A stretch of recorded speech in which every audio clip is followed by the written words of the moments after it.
Alright guys, welcome back to the channel. Thank you for checking the video out today. We have more PlayStation news, rumors, and leaks to go over and cover today. So before we get into these topics, do me a favor, if you end up enjoying this video or finding it informative, be sure to leave it a like. And if you are new here to the channel, please consider hitting that subscribe button as well. The first topic talks about the December PlayStation Plus Essential Games. Sony just announced this and they're letting us know that you're getting Mass Effect Legendary Edition for PlayStation 4. And then for PlayStation 5 and PlayStation 4, you're going to get Biomutant along with DKO Divine Knockout. And the game DKO Divine Knockout is actually a day one PlayStation Plus release. So it's releasing into Sony's service here. So we'll have to see how the game is. But there you go. If you are somebody who cares about the monthly PlayStation Plus games, this is what you're looking at. Let me know if you're interested in any of these titles. Next up, we have a new PlayStation 5 feature that was finally released, that being tournaments for PS5.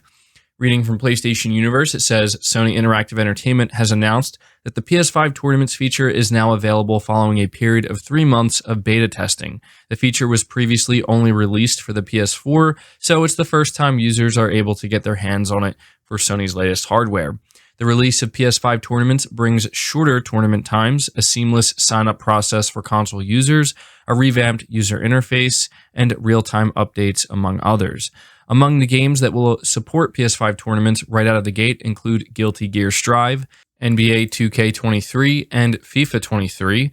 Meanwhile, the console maker revealed that users can take part in the PlayStation Tournaments Win-a-thon on PS4 and PS5 from December 1st to January 31st, offering heaps of prizes up for grabs, including cash, PS5 consoles, and the new DualSense Edge wireless controller. PlayStation Tournaments on PS5 will also coincide with the launch of a new PlayStation Tournaments Discord server. Players will be able to connect here to engage more deeply with the PlayStation competitive community. In this destination, we'll host interviews and play sessions with major figures in the esports community alongside other special content. Here, you'll find regular updates on esports events, articles, videos, and gaming news. So I wanted to let everybody know that if you are somebody who has been waiting for PS5 tournaments or you have any interest in it, it is finally out. So let me know if it's something you plan to check out or partake in. Moving on from that, we have Monster Hunter Rise, and the PS5 release date has apparently been leaked. Coming from PlayStation Lifestyle, get ready to hunt as the Monster Hunter Rise PS5 release date has leaked. It looks like 2023 will be off to a flying start, especially for fans of the Monster Hunter franchise. Not only is the game expected to be released for PS5, but last-gen PS4 players should also have access to Rise.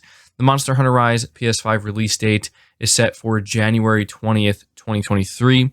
This is the date that is leaked ahead of the official announcement.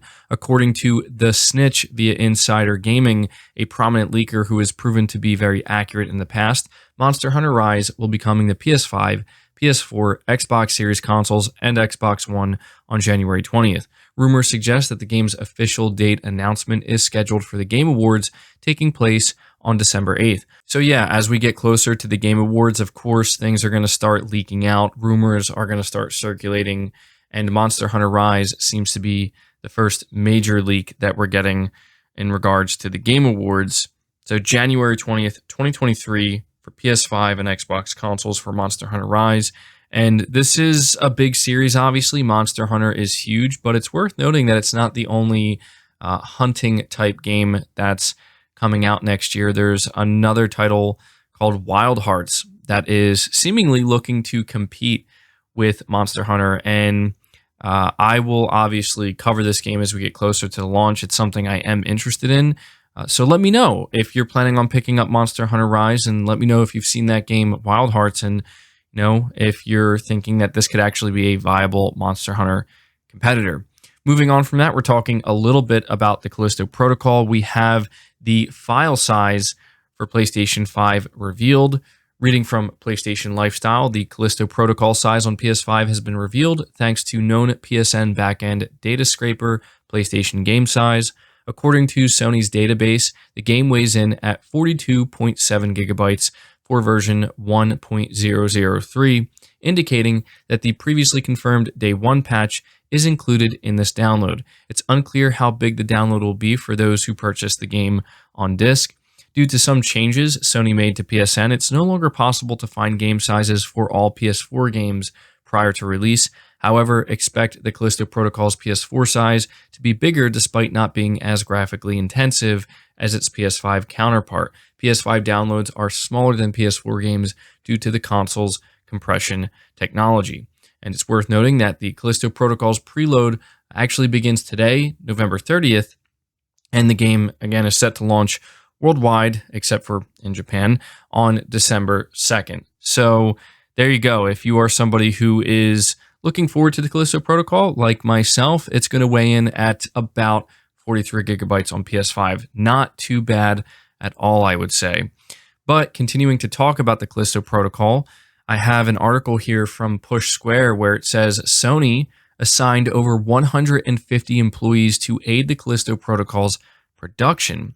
They say here, we already know that Sony contributed to the development of the Callisto Protocol, but the extent of its support may surprise you. Images of the credits posted on Reset Era reveal that around 150 employees from the platform holders Visual Arts Service Group and Malaysian team aided developer Striking Distance Studios on the project. PlayStation often supports the creation of third-party titles by loaning out its state-of-the-art motion capture studios and assisting on things like audio mixing and cinematics, but this looks like one of its biggest assignments on a non-first-party game to date, with the aforementioned 150 employees credited as contributing to the title. Sony does have the marketing rights to the release, but hasn't signed it as a timed console exclusive, so it'll launch on most major systems later this week. Of course, it will have been paid for its assistance, and based on what we played of the Callisto Protocol thus far, you can certainly see how PlayStation support has elevated the entire experience. These cinematics specifically are stunning. So before I comment on this, I do want to say that I am hearing really good things about the Callisto Protocol so far, and I have to say, just being about 2 days away from its launch, I am incredibly excited for this game. I really can't wait, but to hear that over 150 Sony employees helped work on this game, that is quite surprising. That's a lot of help that Striking Distance Studio is getting. And of course, as it said, Sony was paid for this. It's not like they just did it for nothing, of course, but to me, I kind of get the sense that maybe Sony is trying to be a little bit more involved here with Striking Distance. They are not a studio that could be purchased. They're already underneath a publisher. I believe it's Krafton, if I'm not mistaken. But still, this could be a good way for Sony to maybe establish a good working relationship or partnership with not only Striking Distance Studio, but this publisher as well. That's something that is going to continue to be more and more important to Sony, as well as other, major platform holders as industry consolidation continues. And so, yeah, I think this is pretty cool. If there's any game that I am happy to see Sony getting involved with, it's the Callisto Protocol. But moving on from that, talking a bit about Final Fantasy. First off, we have the file size for Crisis Core for PS5 and PS4. And apparently on PS5, the file size is only half that as to what it is on the PS4. Coming from Push Square, it says it doesn't always make a noticeable difference, but when the PS5's touted file compression tech comes into play like this, it's well worth pointing out. As reported by the ever-reliable PlayStation Game Size on Twitter, the file size for Crisis Core Final Fantasy VII Reunion is actually halved on Sony's current-gen console when compared to the PS4 version. The remastered action RPG is a fairly hefty 40.5 gigabytes on PS4, but it's cut down to a much more manageable 21 gigabytes on PS5. That's a pretty impressive drop-off, even if we're talking about what is essentially an overhauled PSP game. To be fair, though, it is one heck of an overhaul. We've been playing through Reunion for preview purposes, and the much improved visuals are a worthy talking point. So it sounds like this remaster is impressing, at least Push Square, but this is something that I thought was worth pointing out.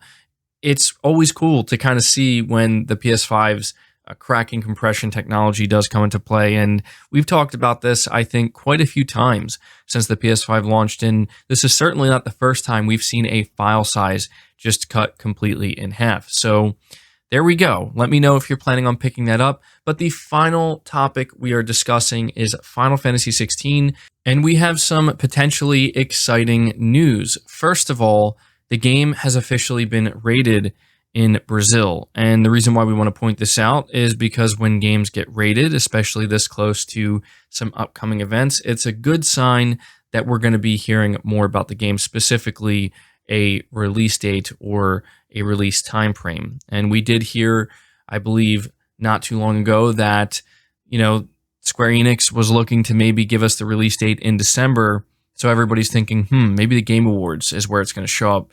But now it seems pretty much confirmed that Final Fantasy 16 is going to be at the Game Awards in a potentially very significant way. Reading from Push Square, they say, well, it's all but confirmed now. Final Fantasy 16 is almost certainly going to be a headline act at the Game Awards next week. The fast-approaching event has confirmed that celebrated director Naoki Yoshida will be a guest host during the show, where he will present a very special live presentation. Rumors of Final Fantasy 16 getting a release date at Jeff Keighley's annual show has been doing the rounds for weeks now, and it's fair to assume that it's probably happening. After all, a date announcement would give Square Enix around 6 months of room for marketing, and the RPG is currently targeting a 2023 summer window. So, yeah, it seems like if you are looking forward to Final Fantasy 16 and you want to see more of it, potentially some gameplay and get a release date, you might want to make sure you're tuned into the Game Awards come December 8th. Now, one thing we know is that Final Fantasy 16 is going to be a huge title for the PlayStation 5 next year. So this could be the big game that shows up at the Game Awards for Sony and for PS5. Obviously, many of us, I think, are going into the Game Awards hoping that we get something brand new from PlayStation. And I don't want to get anybody's hopes up and tell anybody to expect anything. You guys know the drill. Just try to keep your expectations low. But still, I think even just getting like maybe a small gameplay presentation of Final Fantasy 16 and the release date would be very significant for the PlayStation fan base. So there you go. Let me know if you're planning on tuning into the Game Awards. That's going to do it for the video, guys. I hope you did enjoy it. I hope you did find it informative. Again, if you did, leave it a like. Subscribe to the channel if you're new. Hit the bell notification icon and feel free to share this video out on top of all that. But until next time, guys, take care.